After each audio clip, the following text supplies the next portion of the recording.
Hello, everyone. It's Pedro Baez from Go for Glory Stable.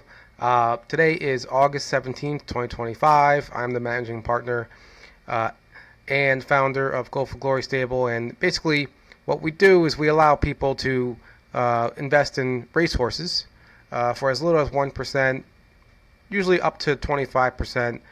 These racehorses, they go we typically, from a location perspective, they're in New York, New Jersey, Pennsylvania, Massachusetts, and we do have some in Ohio and in Ontario, but mainly in the Northeast region. And essentially, it's for people who they want to try something different. Maybe they're a little bored of crypto or stock market, commodities, treasuries, real estate, whatever it is. They want to try something that's a little bit more fun and unique. And owning racehorses is a unique way to try to make money. Yeah, that's what the group offers, and we try to help people who are new to learn as much as they can because there's a lot to learn. So, with that being said, please like and subscribe these videos if you find it interesting, as it helps the channel. And all right, let's get into it.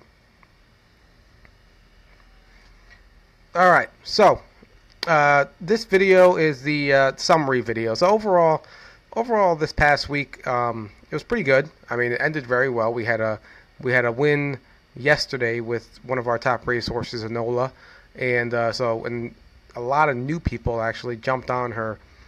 Basically, in the beginning, somewhere I can't remember when exactly, but we were able to get more shares at some point before her race, and then a lot more shares, like 75%, and a lot of new people jumped on. So a lot of new people were able to join in on Enola. I think it was 45,000 was her valuation, which to you listening, you're probably like 45,000. Wow, that's like a car. Yeah, I mean this is how it is. I mean, in thoroughbreds, this is harness racing, so it's a little bit cheaper than thoroughbred side. Like the harness racing, we can get into a different video, the differences between the two, but it's 45,000 from a harness racing perspective is pretty solid. That's a pretty solid. You're not. It's not cheap. Put it that way. You can buy horses for as little as $5,000. Even less than that, 10 grand. 15 grand. So when you get to 45,000, that's pretty solid racehorse. Like I said, there's horses that go up to 100,000 and 200,000 and 500,000. But for where we play, solid. So yeah. So we got a Nola 45. And the thing is this: when you say 45,000, it doesn't mean that you have to spend $45,000 in a racehorse. So what happens is people, they say, "Oh, I like that racehorse. I want to add that racehorse to my stable. To my portfolio of racehorses." And depending on the person, some people are 1% type people, where they might have 1% of 5, 10 racehorses, and they kind of like that diversified that way. So 1% would be $450. Some people, they're more like there might be some of the bigger people, the bigger owners are more like 10%ers.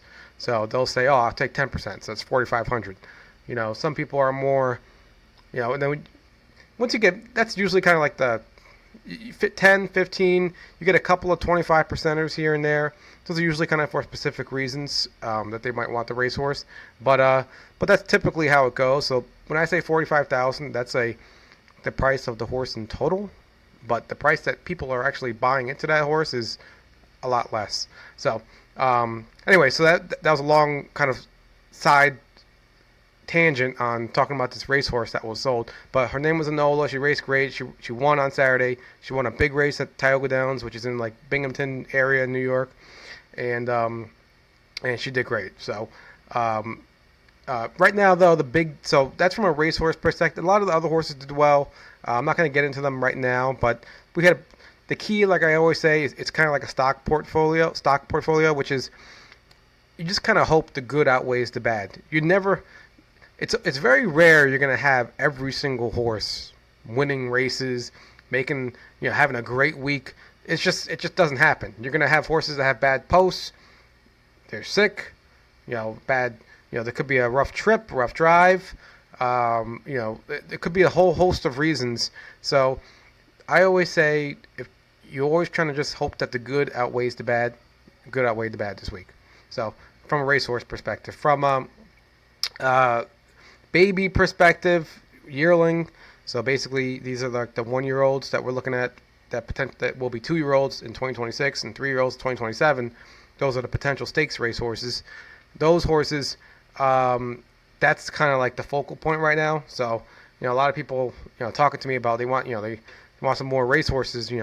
Horses that are currently racing, things like that. But we're pretty much we're getting into the season. The next 3-4 months, it's kind of like a yearling season where everyone's buying these 1-year-olds and they're trying to find the next, in thoroughbred terms, secretariat.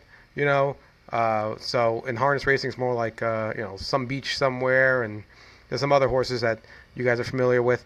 But that's kind of like the plan right now. Is we're focusing on babies. So just to give you an idea, like the first sale.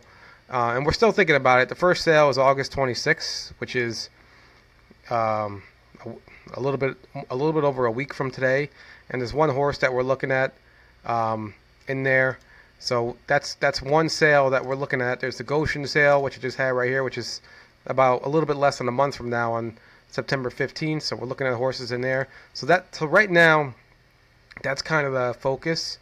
Is we're really starting to kind of like, all right, we gotta. I consider it like the draft, like in sports. You have the NFL draft, all this stuff. This is like the draft pick. These are the prospects that they haven't done anything. So we're trying to see we're trying to just take the best guess based on pedigree, based on how they look, like the size and their body and stuff, and trying to get a game plan and trying to take our chances to see. Maybe we'll get lucky. Maybe we'll get lucky and it'll be this amazing racehorse, take us on an amazing ride. The good thing about yearlings, the amazing thing about yearlings is the sky's the limit, and good horses come from everywhere. So, anyway, that was kind of like the quick thing for last week. It was a big week. Not big week. It was a good week. Solid week. Good outweighed the bad.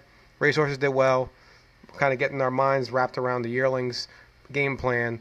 Yeah, that's pretty much it. So hopefully you're all enjoying the races. Anyone who's new, just please, you can go to the GulfofGloryStable.com to check out the horses or reach out to Charlie Longo or myself, and take care. Thank you.